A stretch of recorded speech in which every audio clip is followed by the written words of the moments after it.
Why the USA won't win the World Cup, but could.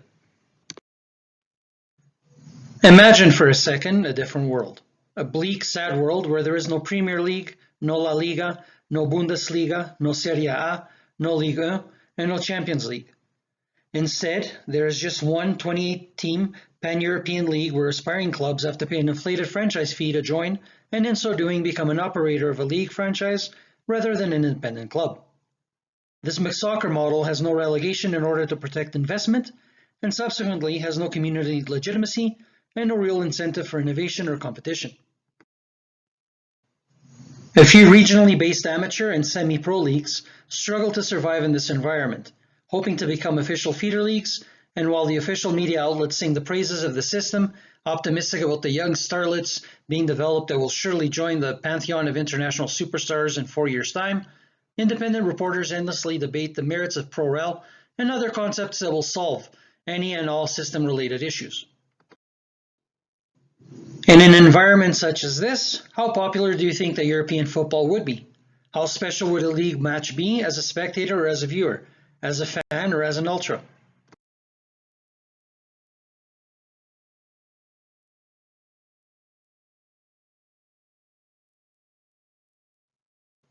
Geography.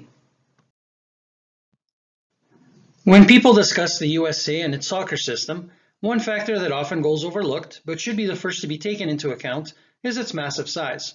The US is essentially a continent rather than a country. It has roughly 9.8 million square kilometers, just slightly smaller than all of Europe, whose 10.2 million square kilometers span from the Atlantic to the Urals. And the dystopian scenario we just described previously already exists, as a de facto situation in the US with Major League Soccer, or MLS. While many factors have contributed to this state of existence, we believe that the US's failure to adequately account for its massive geographic footprint has been the leading cause of its underachievement in the world of football, especially when the experience of other countries can be used as models. While most of the 55 countries of UEFA have manageable geographical areas with which to work, Russia, like Brazil, China, and Canada, have long struggled to maintain a nationwide soccer league. Russia's solution was to exclude its far eastern parts. The Russian Top League was founded in 1992 and rebranded as the Russian Premier League in 2001. FC Ural Yekaterinburg is currently the furthest eastern team in the Russian Premier League, about 1,400 kilometers from Moscow. For reference, it is 3,800 kilometers from New York to Los Angeles. Were Russia to include its far eastern cities, it would be 7,200 kilometers from Yekaterinburg to Vladivostok in the Far East. While Brazil has had strong regional championships with the National Cup competition to declare a national champion starting in 1959, it had long struggled to establish a nationwide league. Its current stable system has only been around since 2003, and it involves a 2 to 4 month phase of regional championships, followed by the 8-month-long national league, the Brasileirão. Canada only had its first nationwide league, the Canadian Soccer League, from 1987 to 1992. When it folded, several teams scrambled to join other leagues, American-based or regional, and no national league existed until the newly formed Canadian Premier League began playing in 2019, with only 7 teams and stretched from the Pacific to the Atlantic. Similar in timelines to Canada, China saw its National Football GIA League begin in 1987 as a semi-pro league, before turning professional in 1994 and rebranding as the Chinese Super League in 2004. Chengdu in Sichuan province is currently the furthest western team, 1,800 kilometers from Beijing. Shenzhen in Guangdong province, the furthest south, 2,182 kilometers from Beijing. 972 kilometers from Beijing is Changchun in Jilin province in the far north.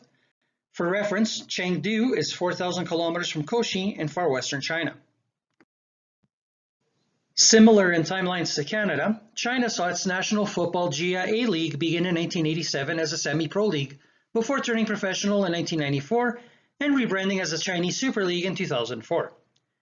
Chengdu in Sichuan province is currently the furthest western team, 1,800 kilometers from Beijing. Shenzhen in Guangdong province, the furthest south, at 2,182 kilometers from Beijing. A mere 972 kilometers from Beijing is Changchun in Jilin province in the far north. For reference, Chengdu, the current far western team, is 4,000 kilometers from Kochi in China's western borderlands.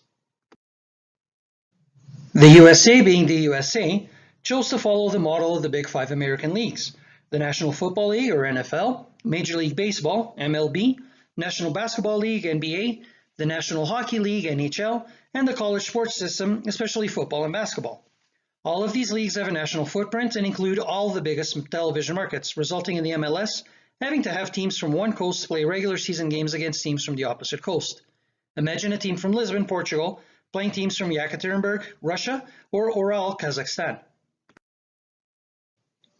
The US's decision to adopt this geographically challenging model has handcuffed it to a system with inherent commercial considerations, logistical issues, and high travel costs. To address these inherent issues, the US further handcuffed itself with a high entry fee, franchise-based closed league, a solution which has resulted in many more problems than it has solved, at least from a sporting perspective, because commercially, the US model has now begun to find willing disciples in Canada, Mexico, and sadly, in Europe. If this was a business book, we would say the US has been a case study in successful commercial viability in sport. But as this is a book on winning the World Cup, the US's failure to find an appropriate geographical model of competition has hampered its chances. Whether this was by design or by accident, the result is the same: a system where sporting considerations take a backseat to commercial ones, and all because of geography.